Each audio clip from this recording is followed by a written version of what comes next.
जय सिया राम, जय हनुमान। स्वागत है आपका आपके अपने श्री राम जी के YouTube चैनल साधना मार्ग में। आज हम इस वीडियो में आप लोगों को बताने जा रहे हैं एक ऐसी गुप्त विधि। अगर इस विधि का आप पालन करते हैं राम नाम के जाप में, तो आपकी पहचान, आपके चेहरे पर तेज और आपका आकर्षण इतना बढ़ जाएगा कि लोग आपकी बातों को सुनने के लिए और आपसे मिलने के लिए तरसेंगे। ऐसी स्थिति आपकी हो जाएगी। देखिए, भगवान का नाम अपने आप में ही चमत्कारिक है। बड़े से बड़ा वशीकरण, बड़े से बड़ी साधना, बड़ी से बड़ी तंत्र मंत्र, सब कुछ इस दो अक्षर के नाम में समाई हुई है। लेकिन बशर्ते इसका जाप हम किस भाव से कर रहे हैं, उसी भाव की प्राप्ति राम नाम के जाप से हमें हो जाती है। जिस तरह से हम जाप करेंगे उसी तरह की चीजें हमें मिलेंगी। जैसे कि हमें पता है कि हमें आज ये कार्य करना है और इस कार्य को ऐसे करना है, तो आप उस कार्य को वैसे ही करेंगे। इसी तरह से जो भाव लेकर आप राम नाम का जाप करेंगे, वही भाव आपके अंदर प्रबल हो जाएगा और उसी भाव की पुष्टि आपकी हो जाएगी और वही सी भाव से संबंधित शक्तियां, दिव्यता, अलौकिकता आपको प्राप्त होने लगेगी। जो लोग अपना आकर्षण चाहते हैं, लोगों से संभाषण करना चाहते हैं, लोगों का भला करना चाहते हैं और कथा भागवत यानी कि मंचों का संचालन करते हैं, उनके लिए तो यह जानना बहुत बहुत आवश्यक है।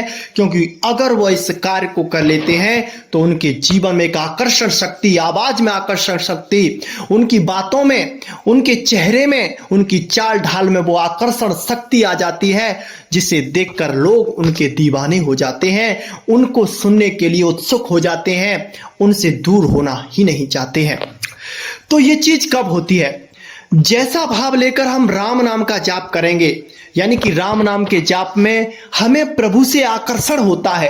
यानी कि जैसे ही हम प्रभु की प्रतिमा को, प्रभु के विग्रह स्वरूप को हम देखते हैं, तो हमारे अंदर एक आकर्षण उत्पन्न हो जाता है, एक तरह से प्यार जागृत होता है और वह विग्रह इतना सुंदर हमें लगता है कि उस विग्रह को देखने का मन हमारा करता है, उससे नजर हटाने का मन नहीं करता है। और उसी भाव को लेकर हम जाप करते हैं, राम नाम का जाप कर रहे होते हैं, तो वही शक्ति आपके अंदर प्रबल हो जाती है।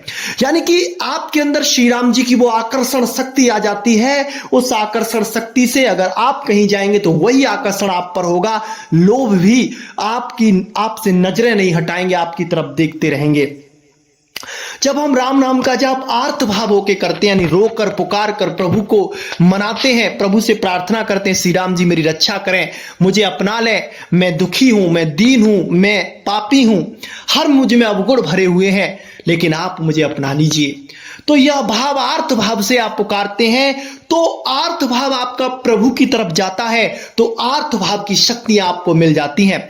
जब आप किसी से संभाषण करेंगे, किसी को राम जी के चरित्र बताएंगे, उनकी बातें बताएंगे, तो सामने वाले में भी वही आकर्षण, वही आर्त भाव उत्पन्न हो जाएगा। चाहे आप वाक्यांत कह रहे हैं, चाहे कथा कह रहे हैं, चाहे कुछ संभाषण कर रहे हैं, रामचरितमानस का कुछ जो कथाएं उनका किसी को रसास्वादन कर रहे हैं, और उसे जिस भाव से आप सामने वाले को देने की कोशिश करेंगे, वही भाव उनके अंदर प्रबल हो जाएगा। जैसा भाव आपके अंदर होगा, वही शक्ति राम जी से आपको प्राप्त होगी और उसी शक्ति का आकर्षण आपका बढ़ जाएगा और वही चीज आपके अंदर प्रबल हो जाएगी। बहुत से साधक ऐसे होते हैं जो भगवान श्री राम जी से प्रार्थना करते हैं, प्रभु हमारी बुद्धि उच्च स्तर की हो, हम पढ़ने लिखने में होशियार बने, हमारे जीवन में उन्नति हो, हमें अच्छी जॉब मिले, हम एक अच्छे क्षेत्र में जाएं। तो वह श्री राम जी से अपने ज्ञानवर्धक यानी कि ज्ञान की दृष्टि से उन्हें देखा करते हैं। यानी कि ज्ञान से प्रभु हमारे ये कर सकते हैं। प्रभु ने बाल्य लीलाएं की, इस तरह से उन्होंने चीजों को दूसरे लोगों को समझाया। यानी कि उनके जो कथन है, उनकी जो कथाएं हैं, उनको पढ़ पढ़कर उनके अंदर वो आकर्षण आता है कि उनके अंदर विवेक शक्ति, ज्ञान शक्ति बढ़ने लग जाती है। और जैसे जैसे विवेक शक्ति, ज्ञान शक्ति बढ़ती है, तो वही पॉजिटिविटी राम नाम के जाप के द्वारा उनके अंदर एक तरह से स्थिरता को प्राप्त कर लेती है और वही चीज उनके अंदर हो जाती है। यानी कि प्रकृति का यह नियम है कि आप जैसा सोचते हैं वैसा आप बन जाते हैं। और मेरे श्री राम जी का यह नियम है कि जिस भाव से साधक मेरे पास आएगा, मेरे भक्त मेरे जिस भाव से मेरे पास आएगा, उसी भाव से मैं उसे मिलता हूं। ये प्रभु ने खुद श्री रामचरितमानस में कहा है। तो इन बातों को आप अपनाइए और फिर देखिए आप अपने जीवन में क्या क्या बदलाव आते हैं। जो आप बनना चाहते हैं, जो आप करना चाहते हैं, वो भाव आप प्रभु से जोड़िए और उसी भाव की कृपा प्रभु से आप प्राप्त करेंगे। आज के लिए बस इतना ही। मिलते हैं आपसे बहुत जल्दी एक ऐसी नई जानकारी के साथ। तब तक के लिए जय सिया राम, जय जय हनुमान।